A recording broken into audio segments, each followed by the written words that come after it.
Hi, everybody. Hello, I'm Ryan. I'm Bethany. And we are Ryan and Bethany, Board Game Reviews. And today we'll be talking about A Message from the Stars.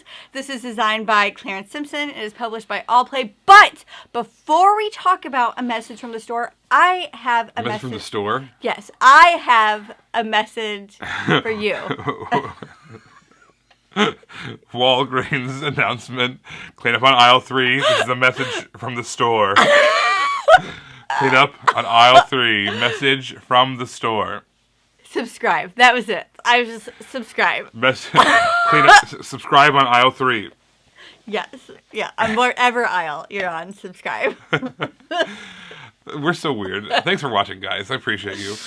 I first played this game at Geekway to the West, which is a great convention, kind of a regional convention down in St. Louis. I played it in 2024 and instantly loved it. It was crazy. It was weird. And there's two ways to play. You can play competitively or you can play cooperatively. I'm going to mainly focus on the cooperative version of the game. That's my favorite way to play this game because it's already tough enough as it is. All right, so what's happening is this is kind of a close encounter of the third kind situation. An alien has come down, but they don't speak the same way that we speak. We are trying to figure out how each other speaks so we can communicate, so we can figure out each other's languages. All right, so the way it's going to happen is there's going to be one person who's playing as the alien, and then every other the scientists on Earth trying to figure out what the alien is talking about, and they have a message that they're trying to convey. All right, so the alien's going to send us a word.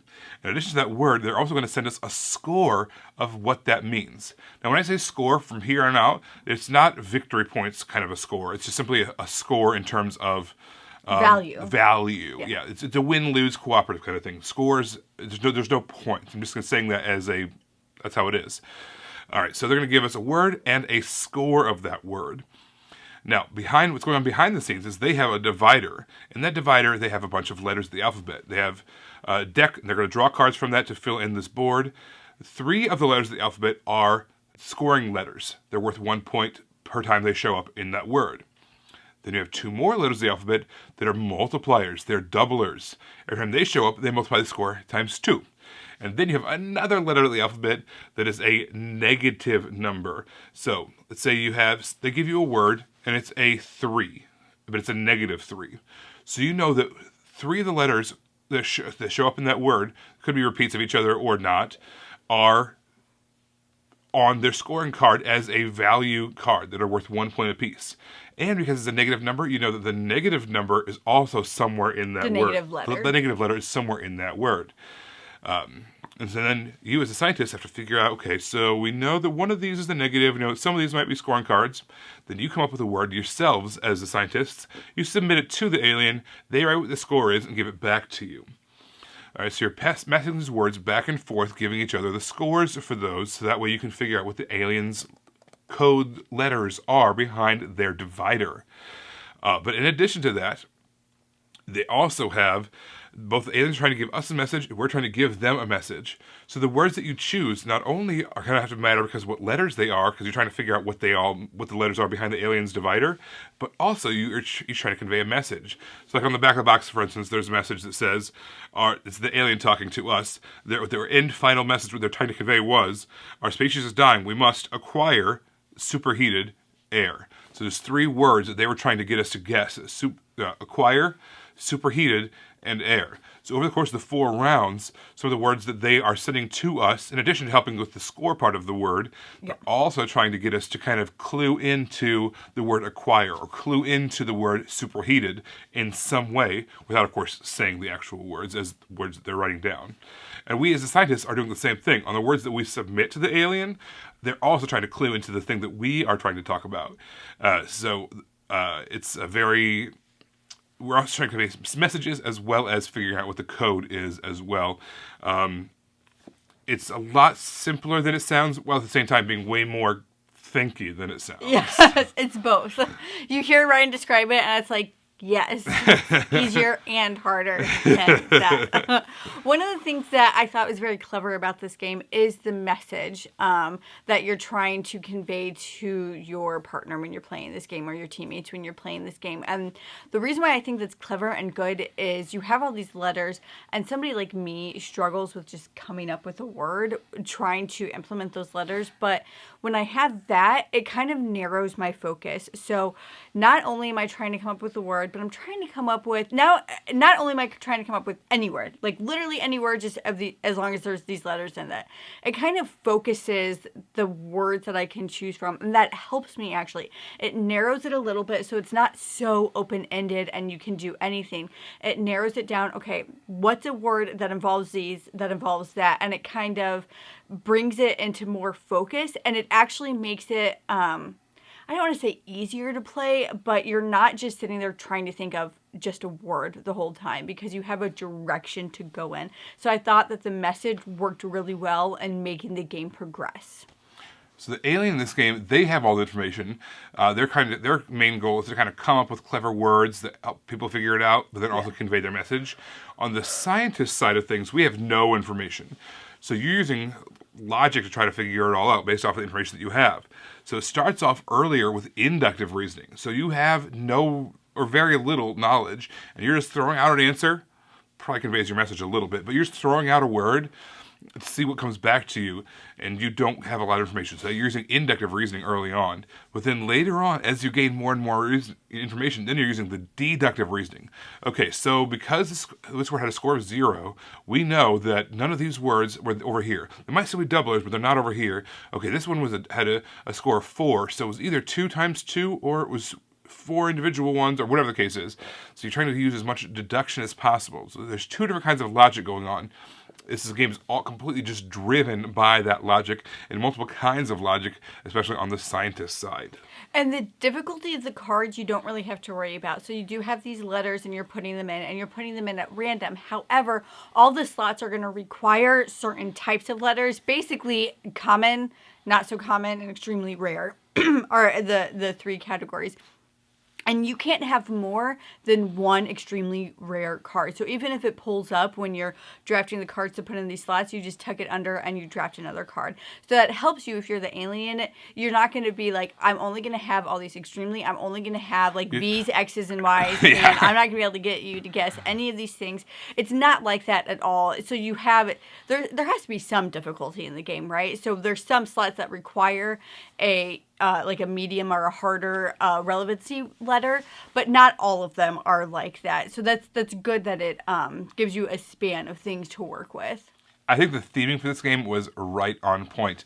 So first off, you have this whole alien species thing, a message from the stars thing going on, but mechanically that also carried over. It wasn't just like, here's a theme, now go do whatever you want. No, it was, you actually felt like you were an alien in someone else, sending messages back and forth, trying to figure out how each other spoke. It had that theme really strongly interwoven in the theme as well as in the mechanisms. And then furthermore, that kind of took it a step further with the messages that you're sending back and forth as far as what you're trying to convey as your final message. The aliens can either sometimes their messages based off the dice rolls are inquisitive. What are you people about? What is going on over here? Or maybe they're hostile. We're coming to destroy you. Or maybe they are, here's something about us. Here's something, whatever. And as the humans, we're doing the same thing. Maybe we're like, are you coming in peace? Or we're ready to fight. or hey, tell us something about this outer space that we don't already know, or whatever the case is. So all these messages that you're coming up with based off the cards they worked right on theme as well. I felt the whole time, not like an alien or not like a scientist, but at the same time that we were in that world, that communication was happening in that way, that give and take. I thought that was really cool. Okay, so this is going to be really interesting because I can recognize that this actually is a great game. Not just a good game, but a great game. It does something interesting, it does something unique, and it's able to pull that off. However, it's not for me. I am not the gamer that this game is for. I really struggle with word games, and I really struggle with inductive reasoning. So even though I was able to play it, and I enjoyed myself a little bit, but it's not something I'm ever going to gravitate towards. But that's not because it's not a fantastic game. It's because it's not a game built for me as a player.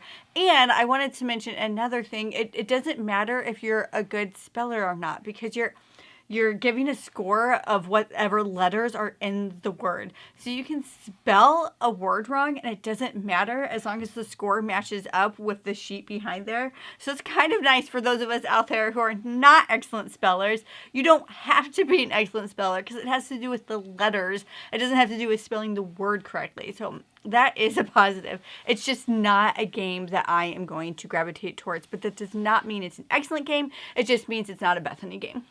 So someone in your situation, if they either had to play, were for the mood for whatever to play this game, would you prefer they play the alien or the scientist?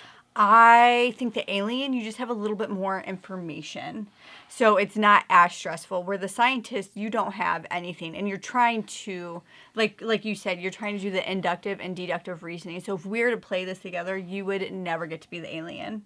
And that's fine, yeah. I would only be able to be, I would have to be the alien because I think I'd be too, I just feel really dumb trying to figure it all out. And I don't want to feel dumb when I'm playing a game.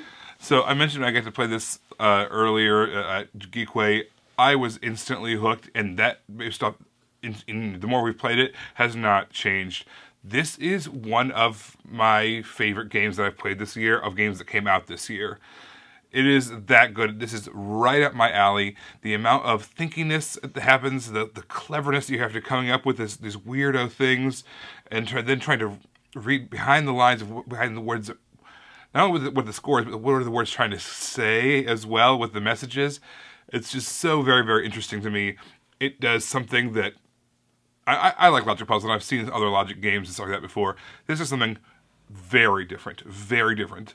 And while it might not be a commercial success from a volume standpoint, this is nonetheless a extremely fun and interesting game. I highly suggest the little extra pack that gives you more dice and the little dice boards as well with the little holder. Those were really nice. That makes it visually work out well as kind of tactily. It works out nicely too. This is going to be a hard one to get more plays of because Bethany is not asking for it. And when I'm asking for it, she's like vetoing it. So my birthday's coming up soon, so maybe I'll ask for it then. We'll see. I've got to find more people to play this with because I really, really, really like A Message from the Stars. Everybody.